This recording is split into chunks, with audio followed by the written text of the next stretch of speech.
सभा मिली है और चंदौली से दोबारा पुनः वो जीत के जाएंगे, इसका मैं विश्वास दिलाना चाहती हूँ। 26 तारीख को मित्रों मैं कहना चाहती हूँ कि 26 तारीख को जो इतिहास रचा, वाकई हमारे देश के जवानों ने जो देश के लिए शहादत दी, वो शहादत के 12वें दिन खाली माननीय श्रद्धेय मोदी जी 56 इंच के नहीं रहे, बल्कि पूरा हिंदुस्तान 56 इंच का हो गया है। पूरा हिंदुस्तान 56 इंच हो गया है।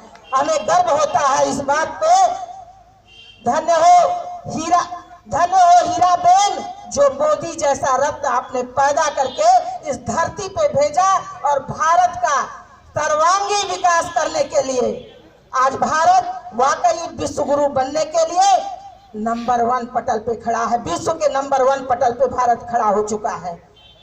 आज कोई हमें आंख दिखाने के योग्य नहीं रह गया, चाहे चीन हो, चाहे रूस हो, चाहे जापान हो, चाहे टोक्यो हो, चाहे अमेरिका हो, आज सारे लोग हमारे मोदी जी को नमन करते हैं, मेरे मोदी जी का अभिनंदन करते हैं। हमें ऐसे ही प्रधानमंत्री की जरूरत है। और कल सौभाग्य से हमारे पार्टी की तरफ से एक कार्यक्रम हमको मिला था, दीप प्रज्वलन करना था लाभार्थियों के घर में, लेकिन कल वाकई दीपावली मनाई गई।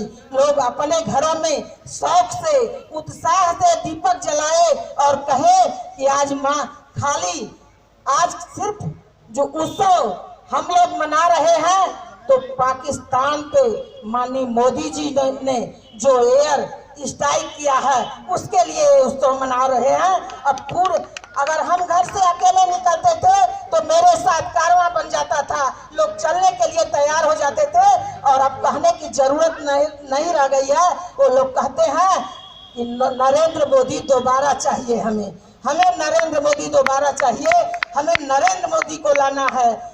इस तरीके से जब जनमानस में किसी के लिए आवाज उठती है तो बड़ी बात होती है। चाहे ममता हो, चाहे माया हो, चाहे मुलायम हो, चाहे सोनिया हो, सबकी मनसा धरी की धरी रह गई। गठबंधन शायद बन तो गया, लेकिन हमको लगता है कि बिखर के टूटने वाला है। अरे सपा बाप बेटों की पार्टी थी, सपा बाप बेटों की पार्टी थी, और कांग्रेस का तो मैं इतने हस्ती तो समझती हूँ कि माई धन बेटा और बेटी धन जवाई, बस यही तो है कांग्रेस आई। इतने कांग्रेस आई है। इस हमारे जो देश के जवान शहादत दिए, उसमें कहीं ना कहीं इनकी भूमिका जरूर है। मैं मानती हूँ इस चीज को, कोई माने या न माने, क्योंकि बालाजी से जब पूछताछ होना शुरू हो गया तो शायद इन लोगों के अंदर खलबली मच गई कि अब करे तो करे क्या। उसी के दूसरे दिन हमारे 42-43 जवानों को शहादत देनी पड़ी। तो ऐसे लोगों का मैं कोई अस्तित्व नहीं समझती हूँ। वाकई भारत माँ का सच्चा सपूत धरती पे आ चुका है, और एक बार नहीं कई बार राज करेगा इस देश पे। और देश के लिए आने वाले किसी प्रधानमंत्री के लिए कोई काम छोड़कर जाने वाले नहीं है नरेंद्र मोदी।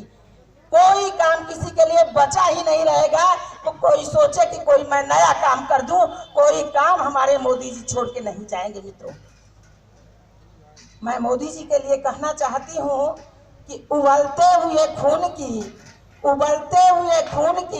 रवानी है मोदी, उबलते हुए खून की रवानी है मोदी, इस देश के युवाओं की जवानी है मोदी। अब जो सोए हुए थे अभी तक हिंदुस्तानी, उनके जाग उठने की कहानी है मोदी, उनके जाग उठने की कहानी है मोदी।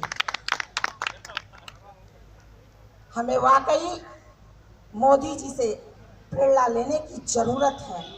निर्णय लेने की क्षमता सब में नहीं होती है मित्रों।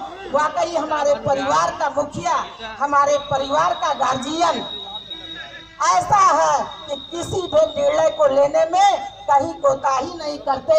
जब नोटबंदी हुई थी तो एक तरफ से सारे लोग, हमने देखा कि पहली बार जब नोटबंदी रात को हुई और सुबह से हमारे जितने भाई